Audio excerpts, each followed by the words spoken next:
ఎందుకలా మాట్లాడానంటావు? అది నీకు తెలియాలి. చూడు అక్షిత, జరగాల్సిన నిశ్చితార్థం ఎలా ఆగిపోయిందన్నది నాకు తెలుసు, కానీ దానికి తెలియదు కదా. నాకు పల్లవికి నిశ్చితార్థం జరగదని మీరు ఓవర్ యాక్షన్ చేసి దాన్ని రెచ్చగొట్టారనుకో, అది రెచ్చిపోద్ది. అది రెచ్చిపోయిందనుకో, దాని పంతం సంగతి తెలుసుగా. అది అనుకుందంటే ఏదైనా చేసి తీరుతుంది. ఆ తర్వాత గుండమ్మ గారు ఫీల్డ్లోకి దిగుతారు. ఫైనల్గా మునిగిపోయేది నేను. అంటే తన జాతకంలో ఏవో దోషాలు ఉండబట్టి నిశ్చితార్థం ఆగిపోయిందని చెప్పి అది అనుకుంటుంది. తనను అక్కడే ఉంచి తనకి సపోర్టుగా మాట్లాడుతున్నట్టు నేను కనపడ్డాననుకో, అది అంతవరకు మాత్రమే ఉంటుంది. అందుకే అలా మాట్లాడాను తప్ప నాకు దాని మీదే ఇంట్రెస్ట్ ఉండి కాదు. అవునా? అవునవును, పదండి.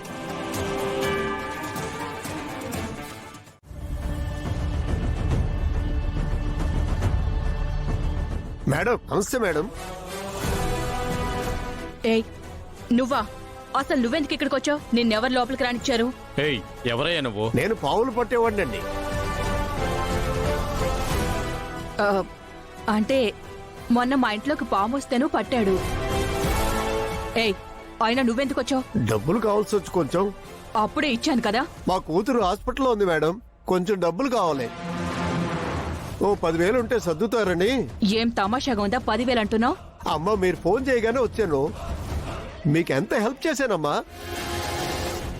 ఏయ్ నోరెత్తావంటే చంపేస్తాను. ఏ ప్యూన్ ప్యూన్ మేడం. ఓ సెక్యూరిటీ ఎక్కడ చచ్చాడు? తీసుకెళ్ళి వాడిని. అమ్మా రా. డబ్బులమ్మా. నీకే చెప్పేది. అమ్మా డబ్బులమ్మా. రమ్మన్నానా? అవసరం ఉంది మేడం. రావయ్యా. ప్లీజ్ మేడం, అవసరం ఉంది మేడం.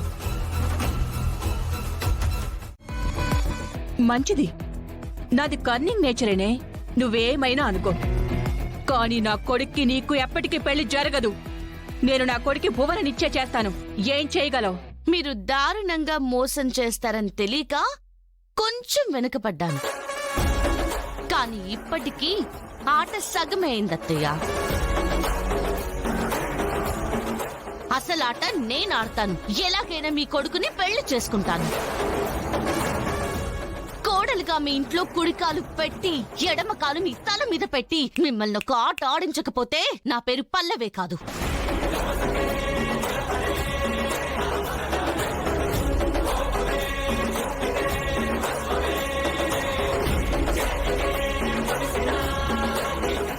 అంటే అంటే మొత్తం దీనికి తెలిసిపోయిందా? అందుకే అదలా వాగుతుంది. చరణ్ ఎలాగైనా పెళ్లి చేసుకుంటానని ఛాలెంజ్ చేసింది కదా ఆంటీ. నన్ను దెబ్బ కొడతానని నోటితో చెప్పింది. నా దెబ్బ చేతల్లో ఉంటుంది. నేనేంటో ఏం చేయగలను చూపిస్తాను దానికి.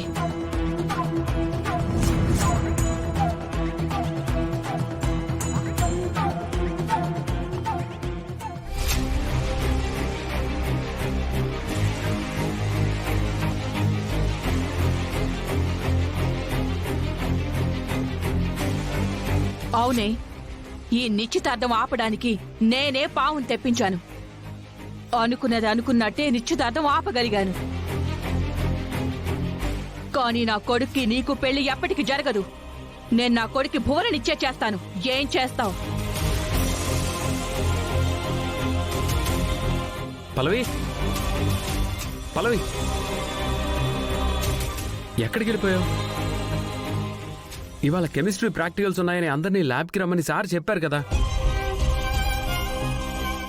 నిశ్చితార్థం ఆపడానికి వాళ్ళమ్మ చేసిన ప్లాన్ గురించి చరణ్ కి తెలుసా తెలీదా? తెలిసుంటే అక్షిత వాళ్ళ ముందు నాకు సపోర్ట్ చేస్తూ మాట్లాడుండేవాడే కాదు. నాతో ఇంత ఫ్రీగా ఉండగలిగేవాడే కాదు. ఓయ్, ఏం ఆలోచిస్తున్నావు? ల్యాబ్కి వెళ్దాం పదా. అన్నయ్య ఒక్క నిమిషం రా. ఫ్రెండు నువ్వు ల్యాబ్కి వెళ్ళు, వీడితో కొంచెం నేను మాట్లాడాలి. వెళ్ళు.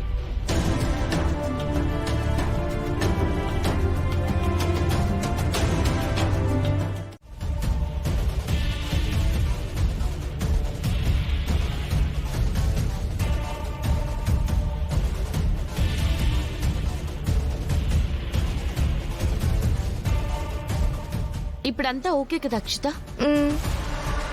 కళ్ళు మండడం కానీ మసగ్గా ఉండడం కానీ అలాంటివేం లేవు కదా? ఏం లేదు. ఐ థింక్ కెమికల్స్ ఏవి కళ్ళలోకి వెళ్ళలేదనుకుంటా. వెళ్ళుంటే కళ్ళు పోయేవి.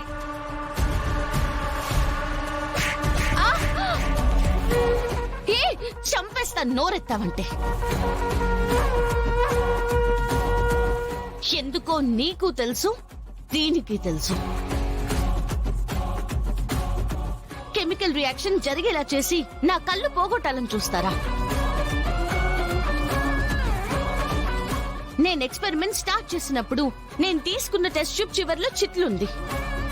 ఈ భువన అందరినీ డిస్టర్బ్ చేసి అటెన్షన్ ని డైవర్ట్ చేసిన తర్వాత నేను అదే టెస్ట్ ట్యూబ్ ని చూస్తే నార్మల్ గా ఉంది.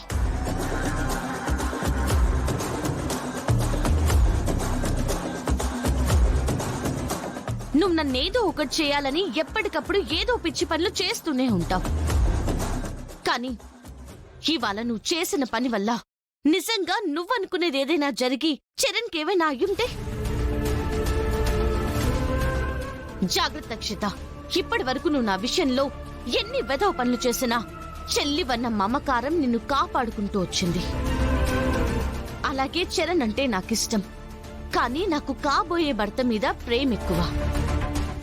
దాన్ని మాత్రం హర్ట్ చేయొద్దు.